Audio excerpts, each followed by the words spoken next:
તો વાત કરીએ મહારાષ્ટ્રની, તો મહારાષ્ટ્રના મરાઠા અનામતના મુદ્દે હવે ઓબીસી સમુદાય ઉગ્ર બન્યો છે।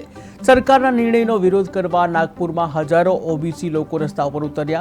યશવંત સ્ટેડિયમથી લઈ અને સંવિધાન ચોક સુધી ભવ્ય પગપાળા કૂચનું આયોજન કરવામાં આવ્યું।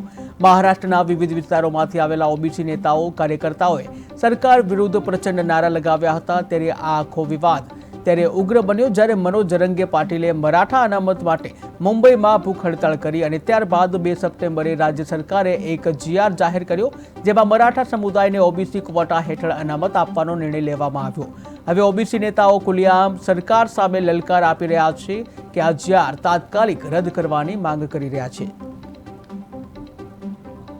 समुदाय जो है सकल ओबीसी वो नागपुर में प्रदर्शन कर रहा है, क्या आपकी मांगे हैं और किस तरीके का ये प्रदर्शन है? मंडल आयोग के माध्यम से 1994 में इस महाराष्ट्र में ओबीसी, बलुता, अलुता, घुमंतु, नॉन घुमंतु, इन सब लोगों को सिविलाइजेशन की प्रक्रिया में लाने के लिए, एजुकेशन में और नौकरियों में प्रतिनिधित्व के लिए ये जो मंडल आयोग की तरफ से जो रिजर्वेशन मिला है, ये रिजर्वेशन 2 सितंबर को महाराष्ट्र के शासन ने ये 2 सितंबर का जीआर निकाल कर मराठा समाज को कुणबी सर्टिफिकेट देने के लिए जो जीआर निकाला है, इसकी तरफ ये ओबीसीओं का रिजर्वेशन आज के दिन महाराष्ट्र में ख़त्म हुआ है।